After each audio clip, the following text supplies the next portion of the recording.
A'udzubillahi minasyaitonirrajim. Bismillahirrahmanirrahim. Assalamualaikum warahmatullahi wabarakatuh. Alhamdulillahirabbil alamin. Allahumma shalli ala Muhammad wa ala ali Muhammad. Ya alhamdulillah teman-teman semua, kita ketemu kembali di Teknik Materi Mentoring SMA 3 Jakarta bersama Ana. Dan hari ini Ana akan membahas tentang materi muasofat ya. Materi muasofat tarbiyah. Ada dua nih yang kita bahas. Yang pertama adalah qadiyun ala kasbi, yang kedua adalah nafiun li ghairihi. Nah, apa tuh artinya tuh Bang? Nah, teman-teman nanti harus jelasin tuh ya, kalau ada yang teman yang nanya apaan tuh qadiyun ala kasbi, apaan tuh nafiun li ghairihi gitu ya. Nah, kita akan bahas dulu yang qadiyun ala kasbi.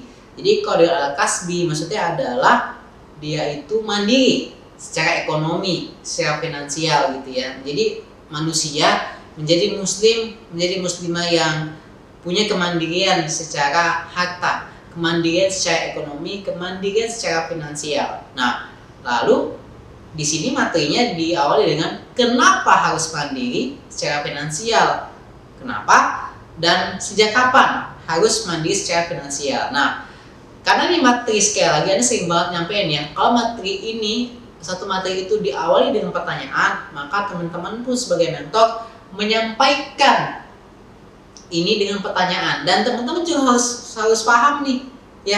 Meskipun teman-teman mungkin hari ini sebagai mentor, mungkin sebagian ada yang masih belum mandiri secara finansial, tapi teman-teman juga harus tahu alasannya, why-nya, kenapa gua harus mandiri secara finansial meskipun mungkin belum ataupun sedang menuju proses mandiri secara finansial. Biar nanti ketika teman-teman nyampein materi ini, teman-teman juga bisa menyampaikan ruhnya bisa nyampe ke menti-menti kita. Bagi kan ini materi semester 4 ya, kelas 11 menuju kelas 12 kayak gitu. Nah, tanyain tuh satu-satu, menurut kamu, menurut antum, menurut antuna, menurut Allah gitu ya, kenapa kita harus mandiri secara finansial? Atau pertanyaannya bisa diawali dengan, setuju nggak kita itu nanti harus mandiri secara finansial? Nanti kan jawab tuh setuju gitu. Kalau setuju kenapa, kalau nggak setuju kenapa? Mungkin ada juga yang jawab nggak setuju, mungkin karena ngapain mandiri, yang penting kan gue udah kaya, dibiayai, nggak penting lah mandiri gitu ya, penting ada asupan terus dari orang tua. Ya mungkin aja ada anak-anak atau menti-menti kita yang berpikiran seperti itu, tapi perlu juga ditanya. Nanti kalau ada yang kayak gitu ya kita kasih pemahaman yang baik gitu ya. Tanyain itu satu-satu. Oke, misalnya mesti ternyata semua menjawab, insya Allah menjawabnya harus mandiri kalau dia, karena fitrahnya ya harusnya mandiri ya gitu ya. Kecuali kalau mungkin mereka semua ada di situasi yang orang-orang kaya semua, nanti perlu digali gitu.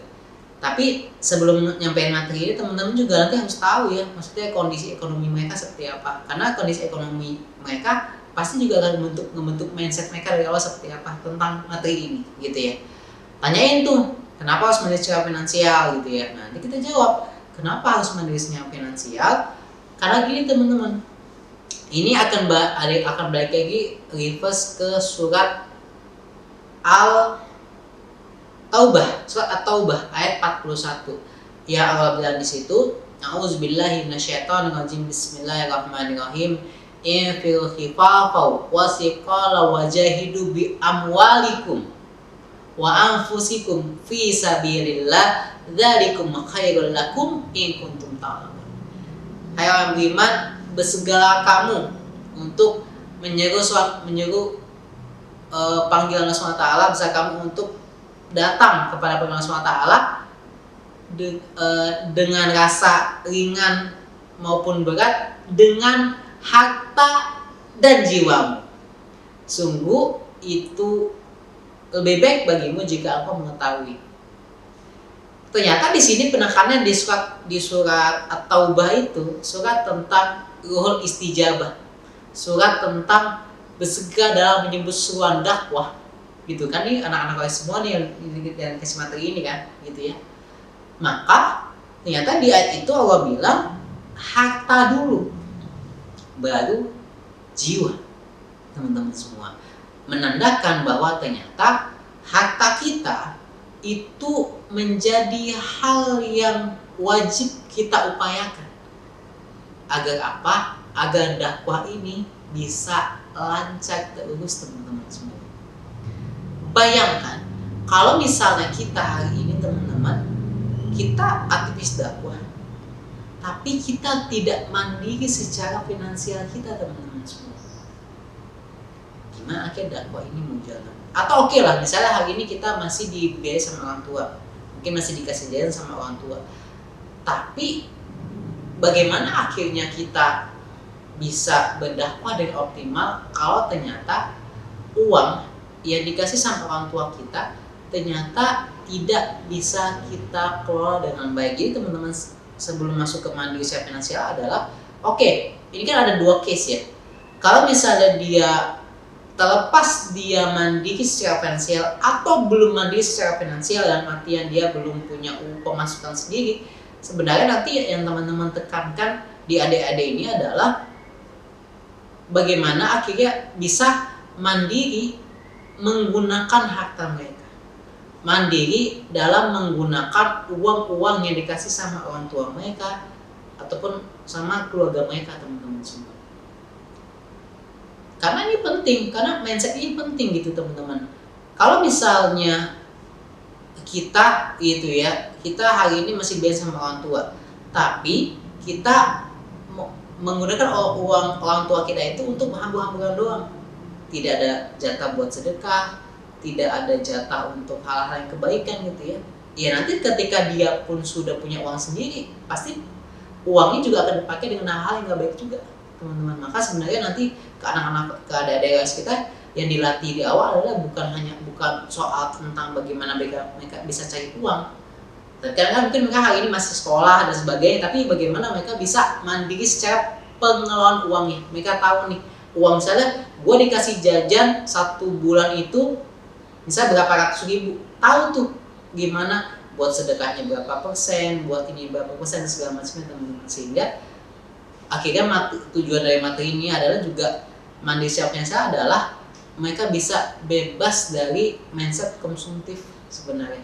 Itu salah satu goalnya dari materi teman-teman, karena kita juga harus sesuaikan dengan kondisi mereka yang hari ini masih belajar, mereka yang hari ini masih mungkin sebagian besar masih ya fokus belajar aja, bukan untuk cari uang kayak gitu teman-teman semua.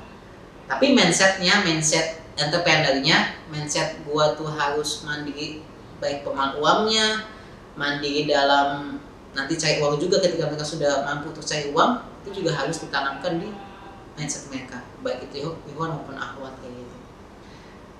Atau juga bisa dikendalikan kalau misalnya ada waktu-waktu yang luang ya bisa mungkin privat atau misalnya apa. Jadi mereka terus produktif, dilatih untuk produktif. Mereka kan kenapa di Faiz itu juga ada danis juga ya, ada divisi dana usaha. Seperti itu juga untuk melatih tadi bahwa kita tuh bukan hanya tentang minta uang terus, enggak gitu ya, misalnya ke pembina enggak, tapi gimana saya kelas itu juga bisa berdaya nantinya, berdaya secara keuangan dengan kita ya cari uang gitu dengan usaha dan segala macam teman-teman semua.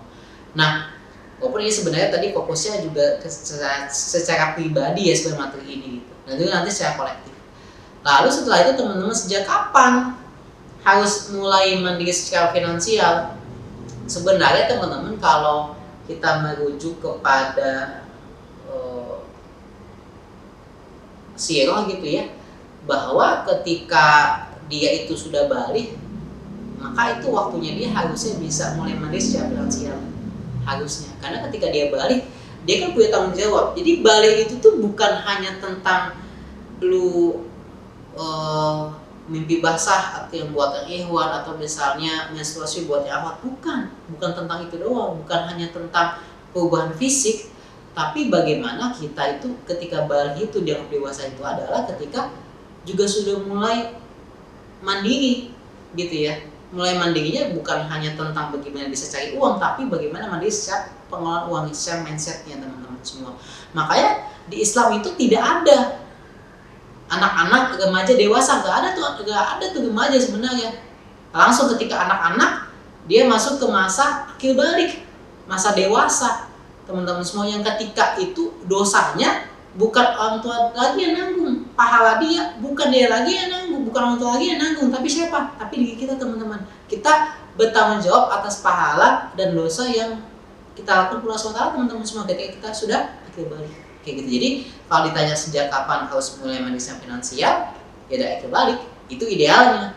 Karena mungkin kita sendiri, mungkin teman-teman mental juga, ya gue baru bisa mandiri keuangan tuh ya pas sudah lulus kuliah, karena sudah mulai kerja gitu kan. Ya anak pun juga mulai lepas dari orang tua dalam hal ini, tidak ngasih uang ke anak tuh itu ya pas usia kuliah, tapi sudah kuliah semester akhir, pas anak kuliah masih mungkin usia 20-21 lah ya, pas anak udah mulai privat gitu. Tapi yang penting di sini tadi mindsetnya harus dihilangkan tuh, mindset ketergantungan sama orang. Tapi yang kita tanamkan adalah mindset bahwa ketika gue udah akil balik, ketika gue udah usia SMA, gue harus mampu mengelola keuangan gue, mengelola harta-harta gue, agar harta-harta ini nantinya bukan hanya digunakan untuk kebutuhan konsumtif pribadi, tapi juga digunakan untuk kemaslahatan dakwah teman-teman semua. Itu kuncinya. Makanya penting kita tadi nanamin ini tuh dari sekarang gitu ya. Mindsetnya dulu minimal. Ketika mindsetnya sudah terbentuk, insya Allah nanti ya uang itu nanti akan datang sendiri kepada kita.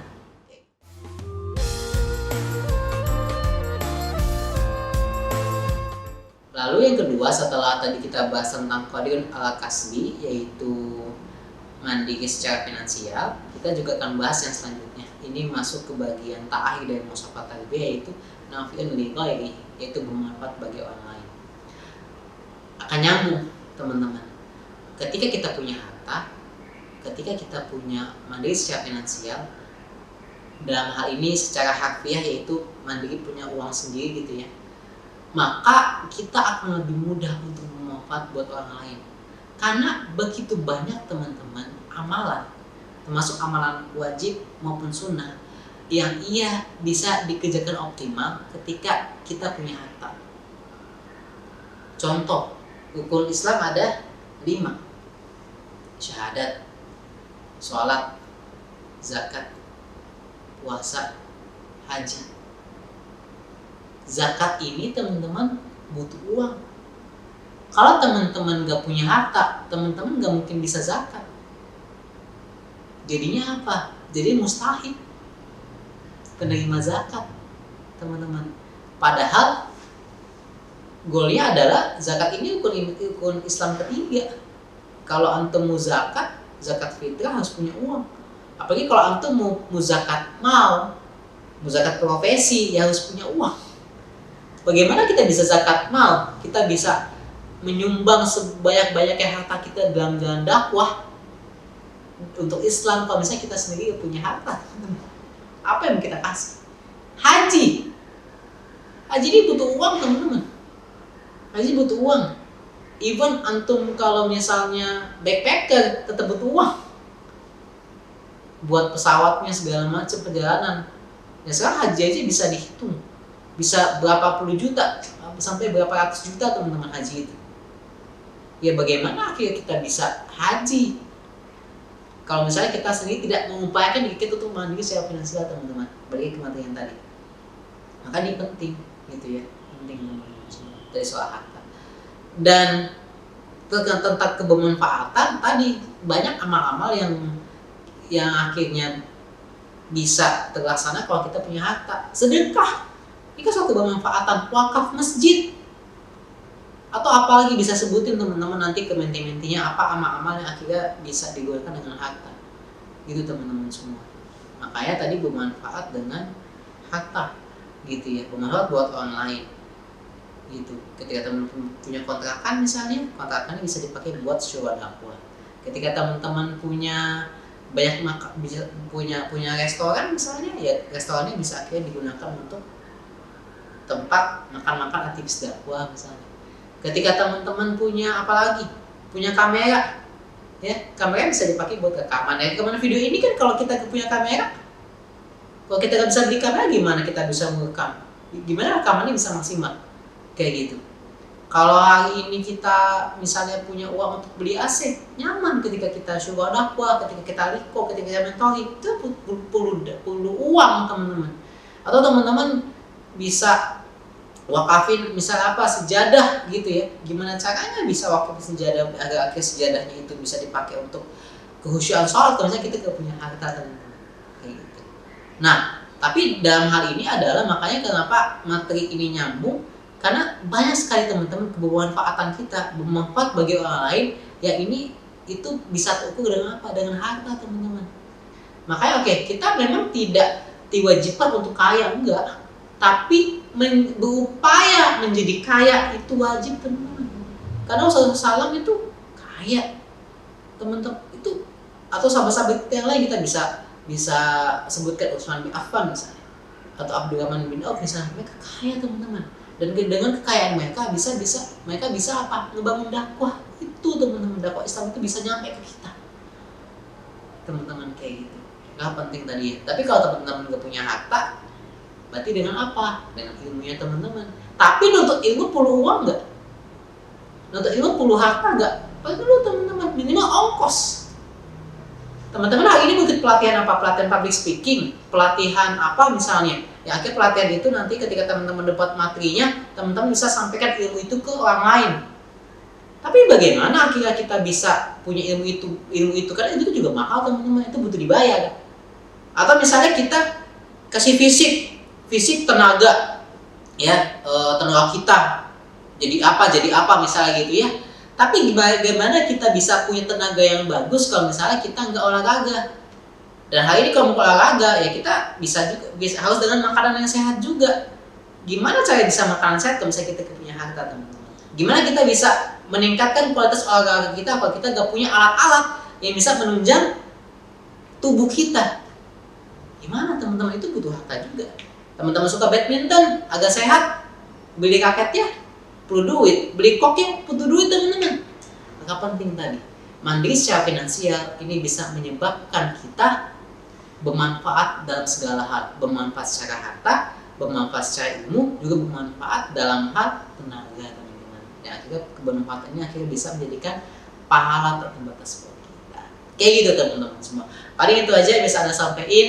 Semoga bermanfaat, tetap semangat ngisi mentoringnya, tetap sehat-sehat, tetap kuat-kuat, tetap banyakin ilmunya, dan tetap berusaha buat punya banyak harta teman-teman. Kayak gitu agar Islam ini makin jaya insyaallah, dan kita Allah pertemukan di surga insyaallah. Amin Allahumma amin.